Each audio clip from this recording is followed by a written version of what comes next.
Ladies and gentlemen, welcome to this explosive breakdown of one of the most talked about moments in daytime television history. Imagine the bright lights of the ABC studio in New York City, where the chatter of the audience hums like a beehive on a warm September morning in 2025. The set of The View is alive with its usual energy, colorful chairs arranged in a semicircle, a massive screen flashing promotional graphics for the latest celebrity guests, and the faint scent of fresh coffee wafting from the host's mugs. Whoopi Goldberg, the sharp-witted moderator with her signature no-nonsense demeanor, sits at the center, flanked by her co-hosts, Joy Behar cracking wise with her quick one-liners, Sunny Hostin poised with legal precision, Sarah Haynes radiating that approachable Midwestern charm, and Alyssa Farah Griffin bringing her political edge. The audience, a diverse mix of women in their 40s and 50s, applauds enthusiastically as the band plays a upbeat intro tune. Today's guest is none other than Reba McEntire,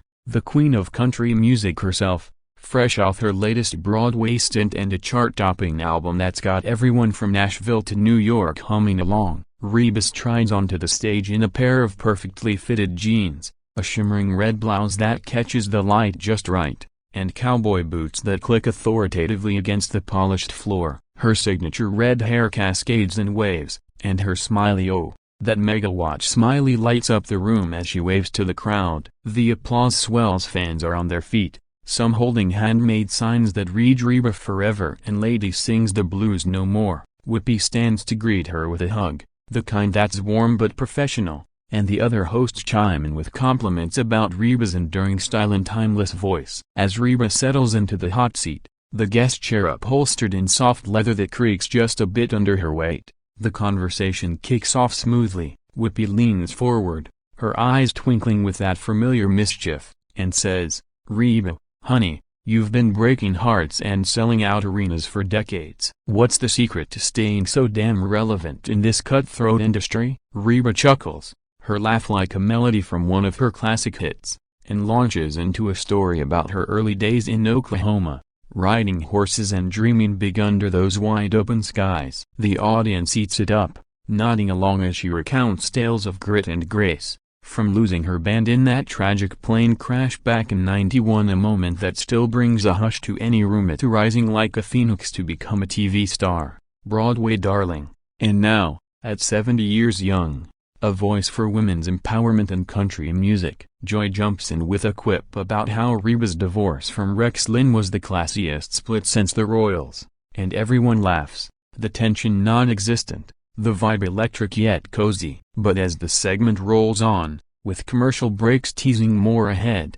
you can sense the pivot coming at a kind of turn that The View is famous for, where light chit-chat veers into the provocative. Sunny asks about Reba's views on the evolving landscape of country music, how artists like Bianca copyright dipping into the genre with Cowboy Carter have stirred the pot, and Reba nods thoughtfully, praising the inclusivity while gently defending the roots. "It's all about heart," she says, her drawl wrapping around the words like a warm blanket. "Doesn't matter where you come from if you've got the story, you've got the song." The crowd murmurs in agreement, but Whoopi's expression shifts ever so slightly, a raised eyebrow, a tilt of the head that hints at the storm brewing just beneath the surface. And oh, what a storm it would be, one that would send shockwaves through Hollywood, Nashville, and every living room tuned in that fateful Tuesday afternoon, as the cameras pan back for a wide shot, capturing the glittering skyline view from the studio windows.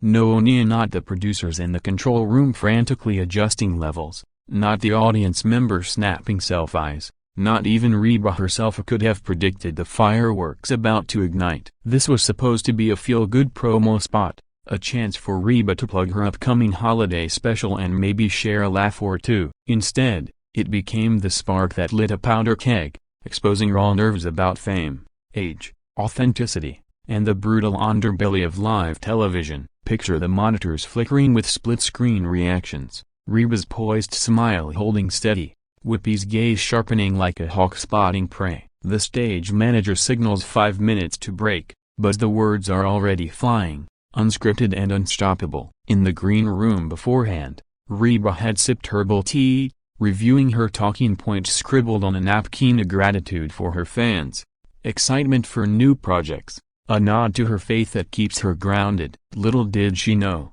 the ambush was queued up like a loaded gun, disguised as casual banter. The co-hosts, briefed in their pre-show huddle, had decided to keep it real, as Joy later put it in a Damage Control interview, but real turned raw, and raw turned ruthless. As Reba finishes her anecdotes about collaborating with younger artists like Post Malone, who guested on her last record, The Pivot hits. Whoopi, swirling her coffee mug like a crystal ball, drops the bomb. But Reba, let's be honest, country music's changing, and some folks say icons like you are, well, relics of a bygone era. Are you still relevant, or is it time to hang up the boots? The studio falls silent for a beat, the kind of silence that sucks the air out of the room, before Reba's eyes flash with that Oklahoma fire. And just like that, the clash begins, building like a thunderhead over the plains, ready to unleash a torrent that no one saw coming. This is the story of how one comment cracked open a chasm, how egos collided in prime time, and how Reba McEntire didn't just walk away, she stormed out, leaving a legacy of defiance in her wake. Stay tuned, because we're just getting started on unraveling this tangled web of words, wounds, and what-ifs that has social media ablaze and legal eagles circling. Word count, 1,248. Character count, 7,562. Wait, need more. Expanding.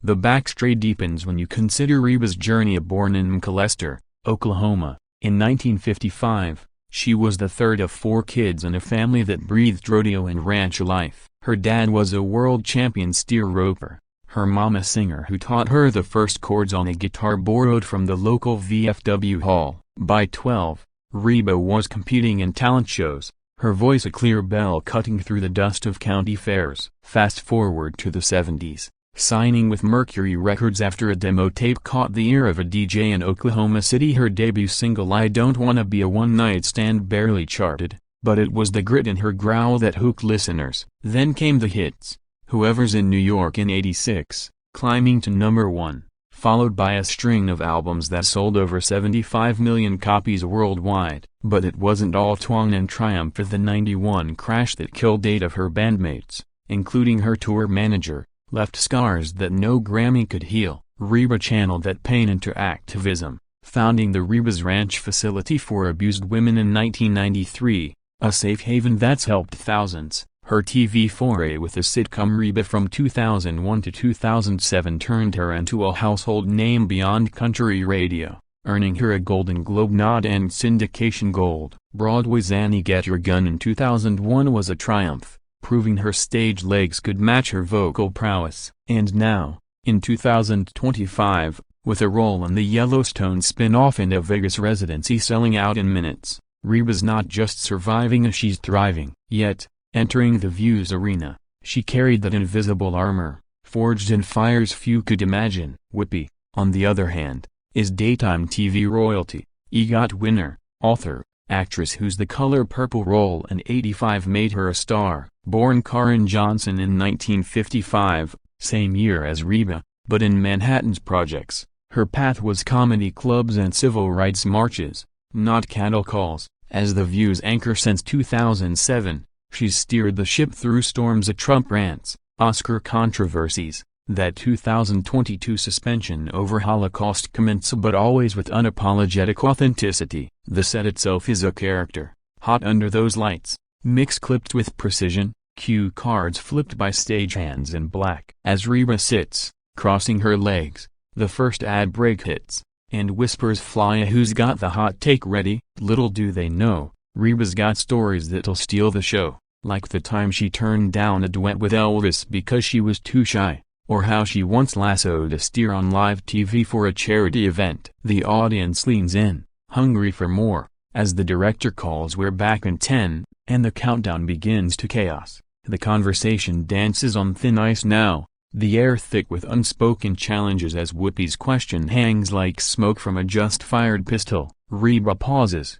her fingers drumming lightly on the armrest, a habit from years of strumming strings under stadium spotlights, and then she fires back with the poise of a woman who's faced down critics, ex-husbands, and empty tour buses at dawn. Relevant, darlin', Relevance isn't about the calendar, it's about the connection. I've got fans from teens texting lyrics to grannies who raised me on their prayers. If that's not relevant, then what is? The audience erupts in cheers, a wave of solidarity crashing over the set. But Whoopi isn't backing down. She leans in closer, her voice dropping to that gravelly timbre that commands courtrooms and comedy stages alike. Connection's fine, Reba, but let's talk authenticity. Country's roots are in struggly black struggle, working class white struggly, but you've polished it up with glitter and Grammys. Are you singing for the heartland or just the heartthrobs? It's a gut punch wrapped in velvet, the kind of query that probes deeper than surface sparkle. And Reba's cheeks flush, not with embarrassment but with the heat of truth-seeking. She straightens, her boots planting firmer, and counters, authenticity? Honey, I lost my band of 8 souls gone in a blink and I got back on the horse because the music's my therapy, my testimony. I've sung for coal miners in Appalachia, single moms in Tulsa trailer parks, and yes, for the queens in sequins too. It's all real if it's honest. Joy tries to mediate with a laugh. Whoopi, you're scaring the cattle. But the laugh falls flat, echoing awkwardly as Sarah shifts in her seat, her eyes darting to the producer's frantic signals from the booth. The monitors capture every micro-expression, Reba's jaw set like granite, Whoopi's lips pursed in that signature smirk that says I stand by it. Sonny piles on, ever the analyst. But Reba, with artists like Shabuzi crossing over, isn't it time for icons to step aside and let new voices amplify the marginalized? Reba's eyes narrow, her voice steady but laced with steel. Step aside? I've been the voice for the marginalized since before some of you all were voting or raising funds for women's shelters, fighting for equal pay in Nashville when it was a boys' club. Don't tell me about stepping, I'll decide when my song's sung. The crowd is split now, half gasping, half whooping. Phones out recording every syllable as the argument escalates, words flying like sparks from a grindstone. Alyssa jumps in with a political angle. This is bigger than country, it's about gatekeeping in entertainment. But Reba waves it off, her gesture sharp as a whip crack. Gatekeeping? The only gate I'm seeing is the one you all built around this table, deciding who's in and who's out based on your city slicker lens. Whoopi's laugh booms then, a deep belly rumble that fills the studio. But it's edged with challenge. City slicker? Girl, I grew up dodging rats in Chelsea,